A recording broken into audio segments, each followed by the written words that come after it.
27. All right, take 27. Take 27. Hello, everybody. It's Robin and Alex from Style Savvy Sisters. We're here tonight to do a new project with you. These are sun catchers that we started making a few summers ago, and they're really kind of cool. We primarily use mirrors, but I mean, you can do mirrors along with jewels, and they're really kind of cool. This is in our upstairs summer studio, and I have these hanging in the loft window all summer long. And what's cool about them is they just kind of dance around in the sun, and the wind blows them. And they reflect onto the driveway. Right, they reflect. I have them all around my place. I have them in trees. I have them in my garden. I have them on my porch, actually, my patio. So they're really fun to make. So we're going to show you how to do it.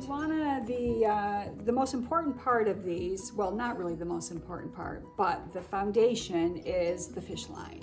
So depending on where you're from and where you shop, you can pick up fish line, any kind of clear fish line, either in a hardware store or sports store, Home Depot, any of those places, right, Alex? Yeah, I think they all have them. So this one is an 8-pound test.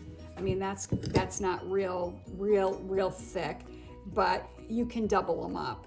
And this is for 30 pounds. So any kind of fish line, I mean, these things are not real heavy, but if you decide to get even bigger mirrors, you may want to double up your fish line, and just for extra strength, especially if you live in a windy city or a windy countryside.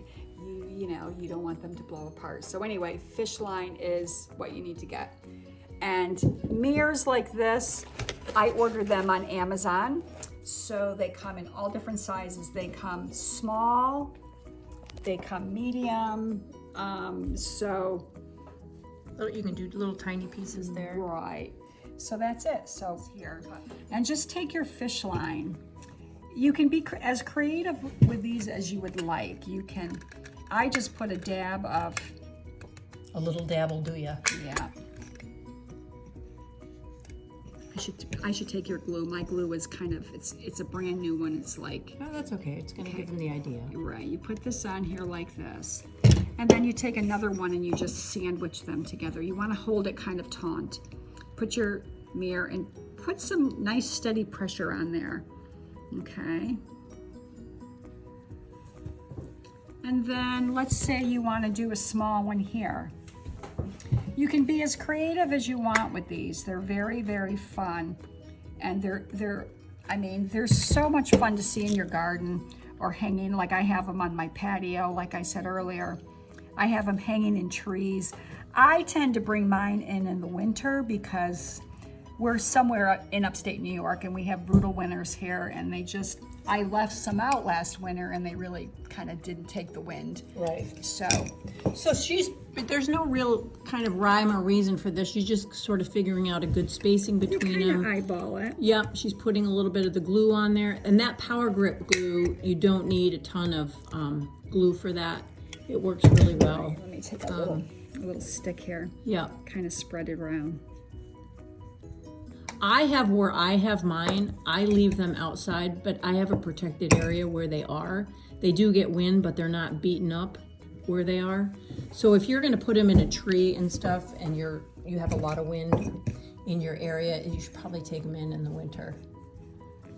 So she's just basically going down the fishing line. She doubled up the fishing line, and now she's just going down.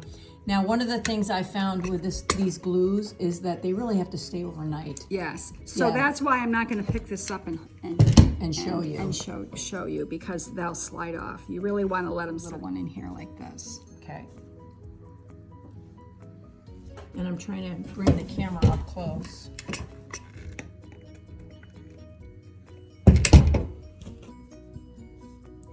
Boy, if I had known, I'm very poorly prepared with my nails aren't done, for goodness sakes. Oh yes, that's very important in this job. Now, are you gonna? You want to wait? Do you want to leave a tail end so you can show Well, them what to do? here's going to be the tail. Okay. The tail. Okay, so now she's doing the last piece on there. Right. She's gonna use the glue that she hates and it's not working. Well, I love this glue, but I should have, it's a new thing and it's just coming out a little bit stiff. So let's put this in here like this. So you don't need a ton. You wanna make sure that the string that you have in the center is kind of held by the glue too, because I've had it where they move a little bit. That's why you want to make sure they're really, really dry. I actually have used crazy glue too, Alex. But that doesn't, I didn't like that, and that definitely does not work well with the rain. Right. I mean, I have some hanging in my shop, so they're out of the weather. So yeah, but you are right on that. Yeah. Yes.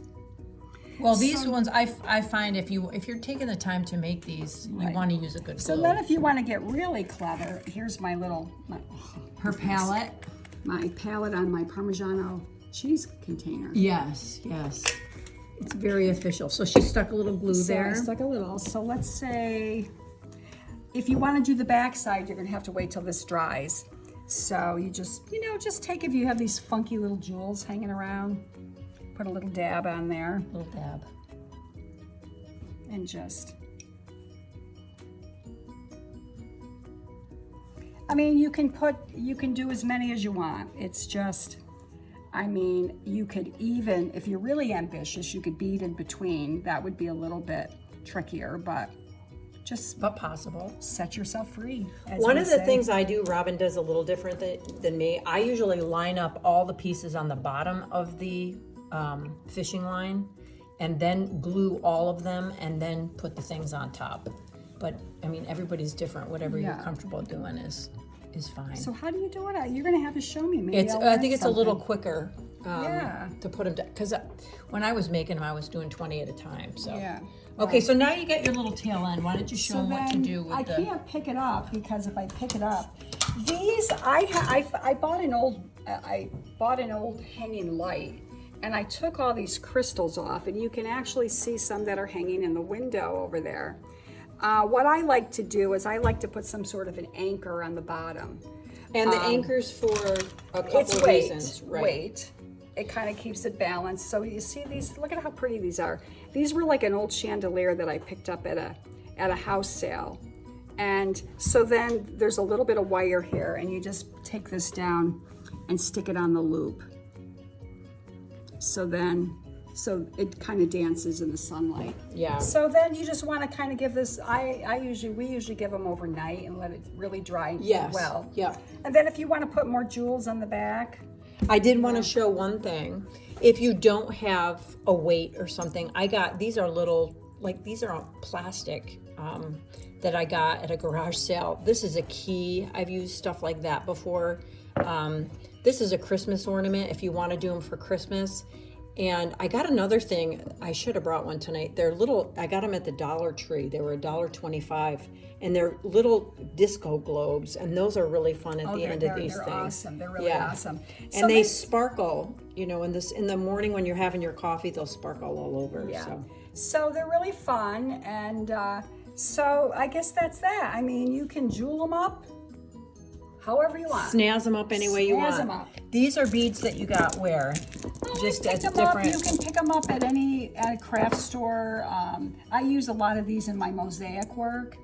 Michael's, or wherever you live. I don't know what craft art shops there are, but they're pretty easy to find. You can get on